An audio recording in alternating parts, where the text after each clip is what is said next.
my girlfriend said. If you can't handle me going out with my ex, then maybe we should break up. I replied, whatever you want. What she didn't realize was that I'd been waiting for her to show me exactly who she was. And that single sentence told me everything I needed to know. I'm 27, and until about 3 weeks ago, I thought I was going to marry this woman. Her name is Danielle. We'd been together for 2 years, lived together for 8 months, and I genuinely believed we were building something real. I work in commercial real estate, specifically property acquisitions for a mid-sized firm. It's demanding work, early mornings, late nights, constant travel. But I made time for her. I always made time for her. Looking back, I should have seen the signs earlier. The way she'd get defensive when I asked simple questions about her day. The way her phone was always face down on every surface. The way she'd suddenly started working late at her marketing job 3 times a week when she'd complained for months about how boring her 9-to-5 was. But love makes you stupid. It really does. The ex in question is a guy named Tyler. They dated for about a year before me, and according to Danielle, it ended because he wasn't ready to commit. She painted him as this immature guy who couldn't grow up. I believed her. Why wouldn't I? The first time she mentioned grabbing coffee with him, about 4 months into our relationship, I didn't think much of it. People can be friends with their exes. I'm not possessive. I trust the person I'm with until they give me a reason not to. But coffee became lunch. Lunch became dinner. Dinner became, we're just catching up, don't be weird about it. The night everything changed was a Thursday. I remember because I'd just closed a significant deal at work, a property acquisition I'd been working on for 3 months. I came home with a bottle of champagne, genuinely excited to celebrate with her. She was sitting on the couch, already dressed up, hair done, makeup perfect, the kind of effort she hadn't put in for me in weeks. Hey, I said, setting the champagne on the counter. Going somewhere. She didn't even look up from her phone. Tyler's in town. We're grabbing dinner. I stood there for a moment, processing. Tonight? I just closed the Morrison deal. I thought we could celebrate. You didn't tell me about that. I wanted to surprise you. She finally looked at me, and her expression was annoyed. Not apologetic. Annoyed. Well, I already made plans. We can celebrate tomorrow. I took a breath. Stayed calm. Danielle, this is like the 4th time this month you're seeing him. I'm not comfortable with it. That's when her whole demeanor shifted. She stood up, crossed her arms, and gave me this look, like I was being unreasonable. Like I was the problem. If you can't handle me going out with my ex, then maybe we should break up. The words hung in the air. I watched her face, waiting for some sign that she realized what she'd just said.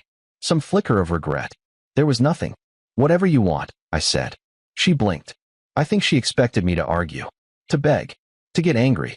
Instead, I just walked past her to the bedroom and started packing a bag. What are you doing? She asked from the doorway. You said maybe we should break up. I'm agreeing with you. I didn't mean, yes, you did. I kept packing. Clothes, laptop, chargers. The essentials. You've been looking for an exit for weeks. You just found it. You're being dramatic. I stopped and looked at her. Really looked at her. Danielle, you just told me that your dinner with your ex is more important than our relationship. What exactly am I supposed to fight for here? She didn't have an answer. I stayed at a hotel that night. The next morning, I went back to the apartment while she was at work and moved my things out. I'd been paying 70% of the rent anyway. The lease was in her name, so walking away was easy. I left my key on the counter and didn't look back. Update 1: the first week was brutal. Not because I missed her specifically, but because I missed the idea of her. The future I'd imagined. The person I thought she was. I threw myself into work. My boss noticed the extra hours and didn't ask questions, just gave me more projects. I closed 2 more deals that week. Kept my head down. Didn't check her social media. Didn't respond when mutual friends reached out asking what happened. By day 5, the silence was deafening. She hadn't called. Hadn't texted. Nothing. I'll admit, part of me expected her to reach out. To apologize. To realize she'd made a mistake. But she didn't.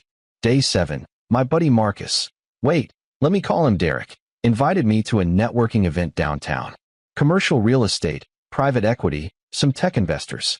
Not really my scene, but he insisted. You need to get out of your apartment, man. You look like you haven't slept in a week. He wasn't wrong. The event was at this upscale rooftop bar. Open bar, good food, incredible view of the city. I was nursing my second whiskey when I ran into someone I hadn't seen in years, Patrick Chun. We'd gone to college together, lost touch after graduation. He'd gone into venture capital and, apparently, done very well for himself. We talked for hours. About work, about life, about opportunities. By the end of the night, he'd mentioned a position at his firm, a senior role in their real estate investment division. Better pay, better title, based in Singapore. Think about it, he said, handing me his card. We need someone with your eye for properties. And honestly, a change of scenery might be exactly what you need. I laughed it off at the time. Singapore? That was insane. My whole life was here. But the seed was planted. Update 2 day 10. Still nothing from Danielle. I'd started the interview process with Patrick's firm, 3 rounds of video calls with their team in Singapore. It felt surreal, like I was watching someone else's life unfold. Day 12, I got a call from an unknown number. Ignored it. They called again. And again. Finally, I picked up. Hello. Is this Danielle's boyfriend? A woman's voice. Unfamiliar. Ex-boyfriend. Who is this? Silence. Then, this is Tyler's girlfriend. Well, ex-girlfriend now, I guess. My stomach dropped. I'm sorry, what? Her name was Priya. She'd been dating Tyler for 8 months. Found out 2 weeks ago that he'd been seeing someone else the entire time. She did some digging, checked his phone while he was asleep, found the messages. It's Danielle, she said, her voice flat. They've been sleeping together for at least 4 months. Probably longer. I sat down on my couch, phone pressed to my ear, and felt absolutely nothing. Not anger. Not sadness. Just this hollow confirmation of what I'd already suspected. I'm sorry, I said. For both of us. I thought you should know. In case you didn't. I didn't have proof. But I knew. We talked for another hour.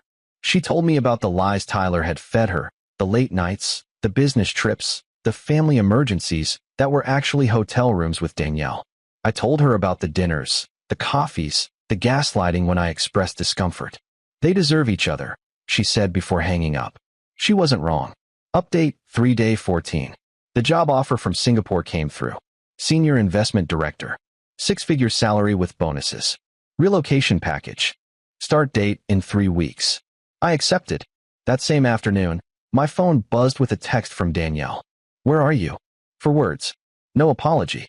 No explanation. Just entitlement. I'd already sold most of my furniture. My apartment was empty except for a suitcase and my laptop. I was sitting at the airport, waiting for my flight to Singapore, a one-way ticket to a completely different life. I could have ignored her. Probably should have. But something in me wanted her to know. Wanted her to understand that her little power play had backfired spectacularly. I took a picture of the departure board. Flight AC 892 to Singapore. Gate 47. Boarding in 20 minutes. I sent it. 3 dots appeared immediately. Disappeared. Appeared again. Then my phone rang. I let it go to voicemail. She called again. And again.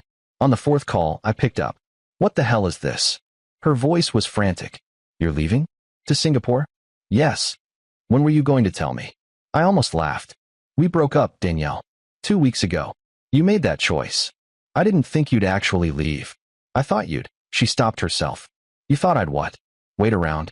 Beg you to come back? While you were sleeping with Tyler the whole time. Dead silence. Yeah, I know about that.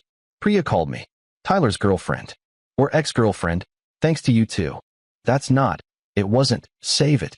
I don't care anymore. And I meant it. The anger I expected to feel wasn't there. Just exhaustion. You wanted out. You got out. Now I'm getting out too. You can't just leave the country. Watch me. What about us? What about everything we built? What did we build, Danielle? A relationship where you gaslit me for months? Where you chose your ex over me every single time? Where you threatened to break up with me because I asked you not to have dinner with the guy you were cheating on me with? She was crying now. I could hear it in her breathing. I made a mistake. I know I made a mistake. But this is crazy. You're throwing everything away. No, I'm finally starting over. Something I should have done the moment you gave me that ultimatum. Please, just come back. We can talk about this. There's nothing to talk about. Goodbye, Danielle.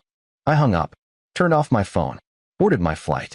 Update for it's been 6 weeks since I landed in Singapore. I'm writing this from my apartment in the Marina Bay area, 32nd floor, floor-to-ceiling windows overlooking the water. The job is demanding but fulfilling. My team is sharp. The opportunities here are unlike anything I could have imagined back home. Priya and I have stayed in touch. She's doing better, started therapy, focusing on herself.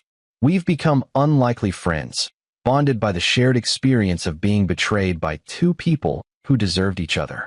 As for Danielle and Tyler, according to mutual friends, they're officially together now. Moved in together, actually, into the same apartment I'd been paying 70% of the rent for. Poetic, in a way. She traded someone who would have given her everything for someone who couldn't even commit to one woman at a time. Derek tells me she asks about me sometimes.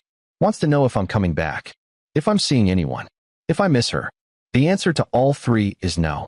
I built a new life, a better life, and I did it in 2 weeks because she gave me the push I needed. In a twisted way, I should thank her. That ultimatum was the best thing that ever happened to me. My phone buzzed this morning. Unknown number, international code. I didn't pick up, but they left a voicemail.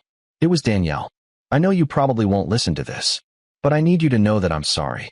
For everything. Tyler and it's not working. He's the same person he was before. I thought he'd changed, but he didn't. And I keep thinking about you. About what I threw away. I know I don't deserve a second chance. I know that. But if you ever come back, if you ever want to talk, I'll be here. I'll wait. I listened to it once. Then I deleted it.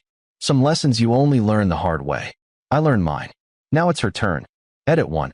A lot of people are asking about the timeline of how I got the Singapore job so fast.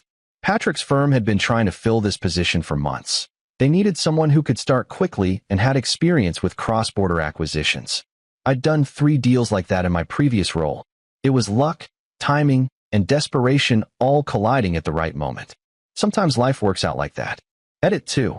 For those asking, no, I don't hate Danielle. Hate requires energy, and I've redirected all of mine into building something new. She made her choices. I made mine. That's the end of it. Edit 3. Yes, the irony of her ending up with Tyler and him being exactly who she warned me he was isn't lost on me. Some people really do get exactly what they deserve.